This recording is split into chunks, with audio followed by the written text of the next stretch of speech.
რა თქმა უნდა ეკლესიაში არის ის უდიდესი ძალა, დიდი მადლი, სულიწმიდის მადლი, ეს არის უკვე ღვთისგან ბოძებული, ღვთისგან დაშვებული და ის ცხოვლად მოქმედებს დღევანდელ დღესაც.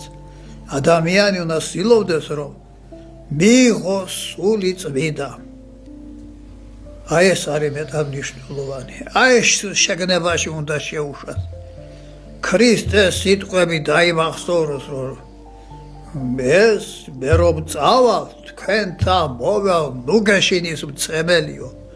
ის თქვენ გასწავლეთ, დაგმოძღრავთ თუ კიდევაც.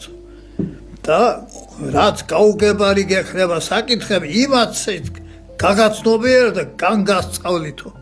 აი ეს არის ის სულიწმიდა და ჩვენს ტაძარში ბრძანდება დავანებულია პირდაპირ ის სულიწმიდა და აქ მოსვლა და თუ შენ შემოხვედი აი სწორედ რაღაცა ღვთის შეწევნით რავით ის სულიწმიდა მოვა შენთან განგასწავლით, განგაბრძნობს ეს ხდება ძალიან ძლიერად თვით და ამის მეშვეობით მე თქვენთან ვარ უკუნისამდე უფალი გვეუბნება.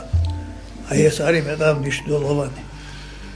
დიახ, მამაო, ყველაფერს აკეთებს